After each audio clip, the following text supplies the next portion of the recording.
This Steve Jones Show podcast is now loading. The Steve Jones Show podcast is presented by Sunbury Motor Company, Purdy Insurance, and Brewers Outlet.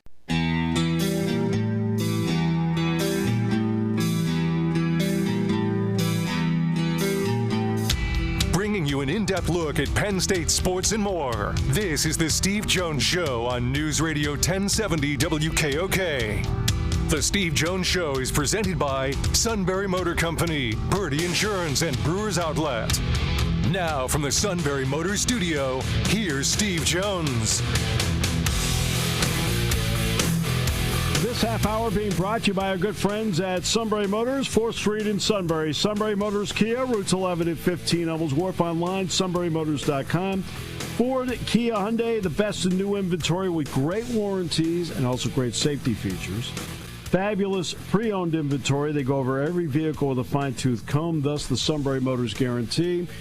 And to make a one-stop shopping, a service department that backs it up every step of the way, from inspections to quick lane to routine difficult. They handle it all at Sunbury Motors, 4th Street in Sunbury. Sunbury Motors Kia, routes 11 and 15 in Hummels Wharf.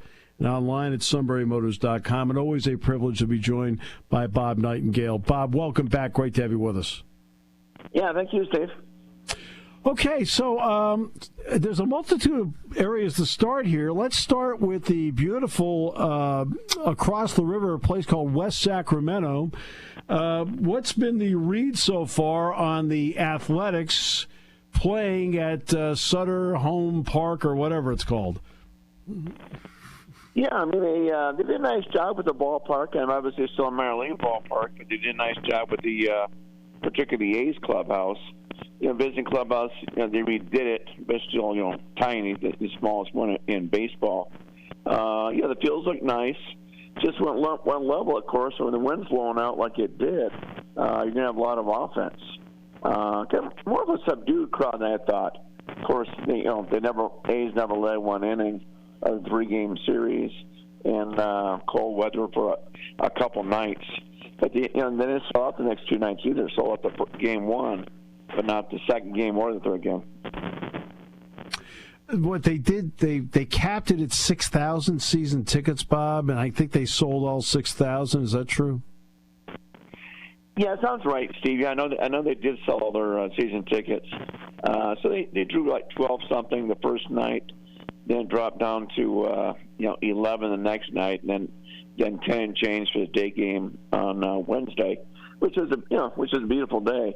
I'm just surprised they haven't sold out every game right away, particularly with the Cubs in town. I agree. Yeah, that part mystifies me a bit because, look, I know that the Sacramento Kings are playing a big role in this because their ownership owns the River Cats as well. Is there some hope along the way that they can put themselves in a position as a community that baseball would consider, even though they'd be a long shot, but consider them as an expansion possibility?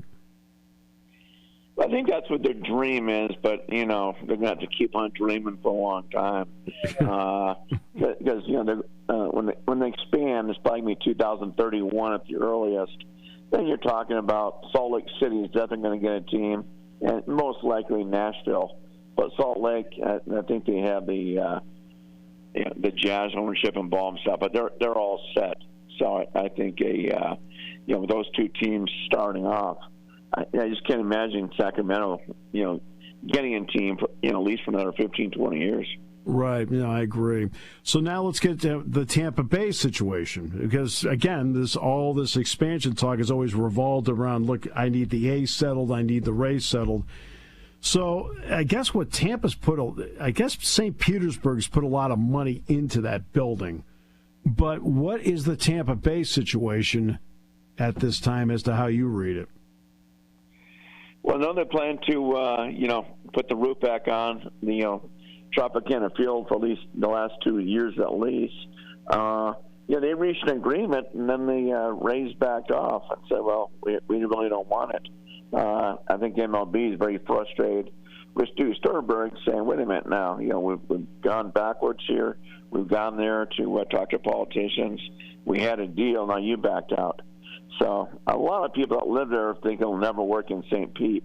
It's got to go back over the bridge in the Tampa area.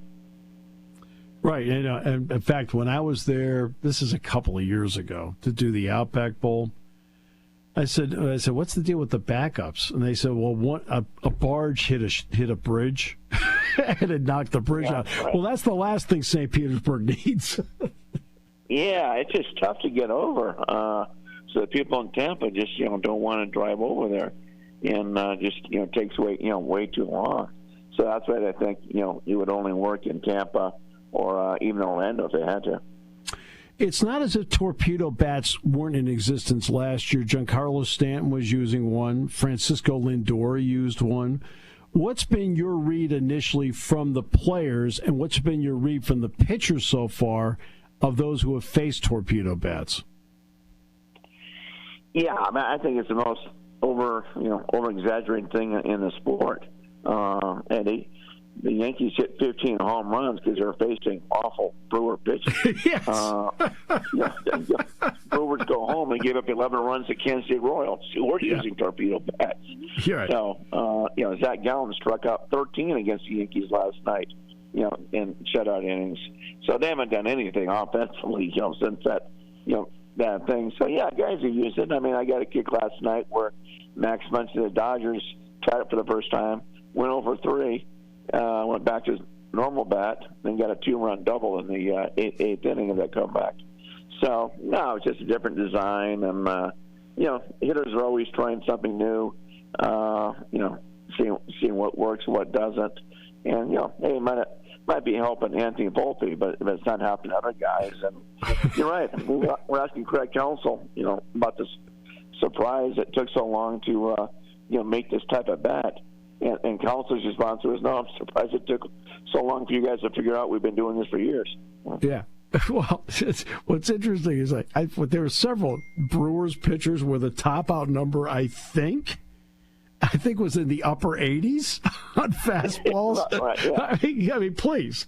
Yeah. It was just, in Kansas City, like I said, as soon as they leave New York, Kansas City scores 11 runs on them in their home opener.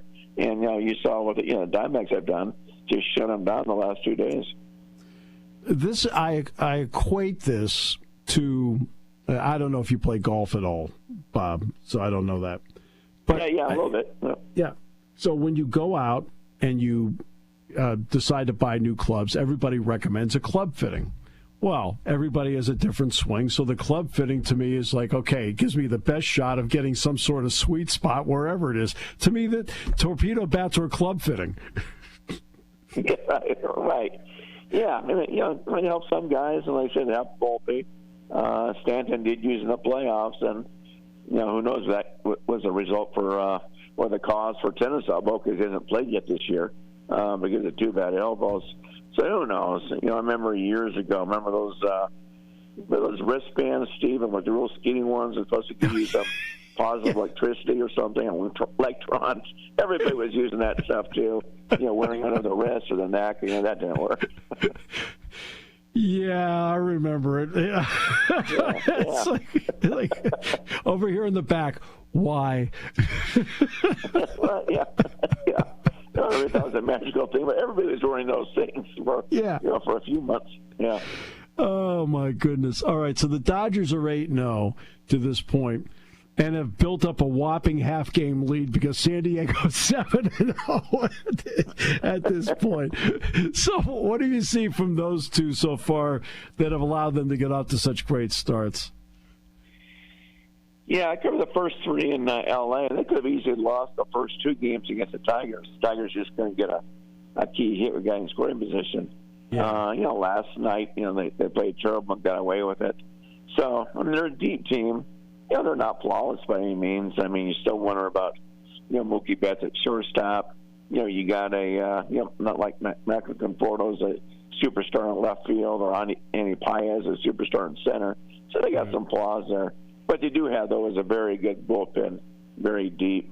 I think they got 4 lefties in the bullpen, so that can bail you out too. They got some problems. The kid Roki Sasaki's pitching against Philadelphia, I think on Saturday. Yeah, and he's been terrible the first 2 starts. Snell's been solid, but he struggled, last night. So we'll see. But it's an unbelievable division, and that's what I thought last year with the Yankees. I thought they might have finished fourth in National League West. I think the West is that strong. Yeah, no, I do too. I think it's that strong. I think you're right. It's also been interesting early in the season. Teams making commitments and getting obviously arbitration-friendly contracts. Jackson Merrill 9-year deal with the Padres. Christian Campbell 8-year deal with the Red Sox. What were your thoughts on those two particular deals?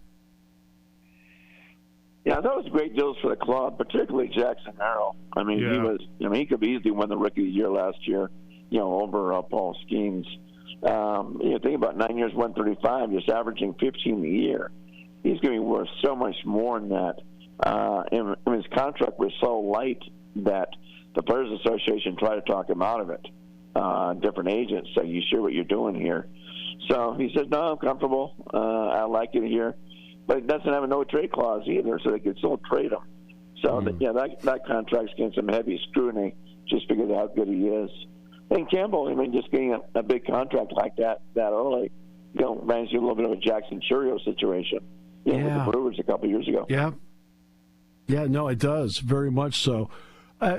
Look, the Pirates have Paul Skeens, and look, for the fans around here, he's an absolute joy to watch on an every start basis.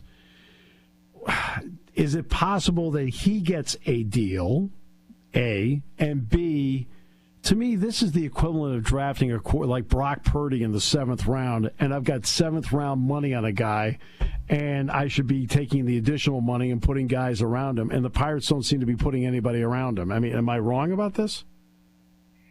No, you're absolutely right. And if you're Paul Skeens, why would you sign an extension there? It's like, do I want to be part of this? I want a team built around. I think that that was a factor in the Juan Soto sweepstakes when the Yankees weren't going to spend it all if they got Soto, and the Mets promised they would. He wanted to be the lone guy there and being pitched around. And I think the thing seeing Paul Skeens is like, all we did was grab, re-sign Andrew McCutchen, and that was it. So. We'll see. But I would be surprised if Skeens signed an extension, no matter what the price is. And, everybody wants to win. And, disappointing start for those guys once again. Give the Red Sox credit. They are consistent. They acquire Chris Sale, then eventually sign him to a long-term contract. So they get him from the White Sox. They get Garrett Crochet now, and they get a 6-year, $170 million deal with him. Now, to his credit, he was terrific in the 3-0 shutout over the Orioles. But your thoughts on what he can mean to Boston and the fact that it's a 6-year deal? Yeah, it was a big gamble. Talking to different people, they were a little stunned that he got that just because he's only had 1 year as a starter. And even then, he was kind of getting limited innings the second half. Right. That's why the White Sox can't sign him. He wanted that kind of money. They said, "No, we're not doing that. We just don't know if you can stay healthy." So it's a gamble. I mean, terrific talent, but you just don't know how long it's going to last. So I think it was almost like 5 years to a month that they did that with Chris Sale. That did not work out at all. So we'll see what happens here. I have to ask you about the Braves. Now, look, they obviously had to start with the Dodgers. I've got that. And is it a question of who they're playing, or there's deep questions about the Braves at this point? No, I think they'll be fine. I mean, obviously the Profar thing. I mean, that was that really hurt them a lot. They didn't spend that much money in the off season. The money they spent, boom, now he's out for half a year. And who knows, the only reason he had a big year is because he was using stuff. But, like you said, Steve, I mean, they opened up with the Padres, they opened up with the Dodgers. They lost a game yet. And those were the two best teams in baseball last year. Yeah, sometimes it's who you're playing. As you said, the Yankees may have finished fourth in that division last year, as a matter of fact. It's so strong. And, you're throwing the Giants and the Arizona Diamondbacks. I mean, that's just a strong, powerful division. I mean, it used to always be the AL East. Now it's the AL West. Yeah, no question. Colorado has almost no chance out there because they got to play all these teams. One more on the Red Sox: the mystifying start of Rafael Devers. How do you categorize that? Yeah, you talk to people around the game, they wonder if something's wrong with that shoulder. It's like, okay, this kid's too talented to be playing like this. Why is he striking out? I don't think it had, really anything to do with the DH thing or him, protesting or anything like that. Obviously, he wanted to stay in the field. But, it does take adjustment period, when you're just kind of sitting around for 3 innings until you bat again.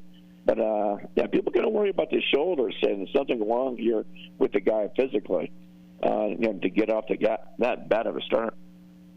Yeah, because, the field thing, like, he's one of the bottom fielding third basemen in the game. You acquired one of the top fielding third basemen in the game. Isn't there some level of common sense? I mean, I know there's pride, but isn't there a level of common sense here? Yeah, you think there should have been some more communication because, there were talks about Bregman for, a good month or month and a half. It's like, talking to him saying, okay, we get him, you're gonna move. A little bit what the Astros did with the Jose Altuve. They decided to move him to his left field anyway. Same sort of thing. So I'm sure it's a bashing of his pride, particularly that he's not playing first base too. What will be interesting if Bregman leaves after the year, opts out. Then what do? You put Devers back at third, at first. I don't know what you do with him. Neither do I. And if you don't know, I don't know. I mean, I'm going to be in Fenway. Yeah, guys don't like DHing. I mean, Seiya Suzuki kind of lost his starting job with that. Kyle Tucker in right field is not like the DH, but he's done well so far. But it's an adjustment. Being in the game every single pitch, to riding an exercise bicycle for 3 innings or preparing for your next at bat. Yeah, there's an entire routine to being a DH that you've got to come up with that keeps yourself active during all this that not everybody can adjust to. I mean, obviously, Edgar Martinez and David Ortiz figured it out. So, yeah, exactly. Yeah. But it's tough. I think that's why a lot of teams don't even have a DH. They just use that for a day off, like whoever needs it. Right, exactly. Well, I'll find out for myself. I'm going to go to Fenway in a couple of weeks, and I'll report back to you whether his shoulder's all right. Okay. All right. Okay. You wait for your report. Thanks, Steve. Yeah. Thanks, Bob. Appreciate you as always. Thanks. All right, my pleasure. Take care now. Bye. The outstanding Bob Nightengale joining us on the show today. Brought to you by Sunbury Motors, 4th Street in Sunbury, Sunbury Motors Kia, routes 11 and 15, Hummels Wharf, and online at sunburymotors.com. Wrap it up in a moment on News Radio 1070 WKOK. There's something to be said about a sale with a handshake, a service technician who really knows what he's doing. They can explain it in English what the problem is. There's nothing better than having that friend you could trust in the area. That's Sunbury Motors, where you get selection, knowledgeable salespeople, and prices that fit your budget, and more important, that friend you can trust. Welcome to Sunbury Motors, Kia, Ford, and Hyundai. You could shop other dealers and compare prices, but at Sunbury Motors, you get their lowest price promise. They research the current used vehicle market and guarantee their used car prices are the lowest. If you find a lower price, Sunbury Motors will beat it. 3 dealers all in one. See their full new and pre-owned inventory at sunburymotors.com. Pick out a vehicle you like and schedule your test drive online. Follow them on Facebook. Sunbury Motors Ford and Hyundai, North 4th Street, Sunbury, and Sunbury Motors Kia, routes 11 and 15 in Hummels Wharf.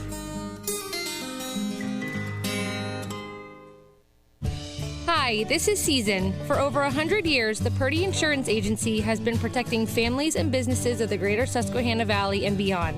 With the experience of our trained and knowledgeable staff, you can rest assured that your needs will be evaluated and met by some of the industry's best representatives. No matter what your insurance needs are, call Purdy Insurance today at 570-286-5855.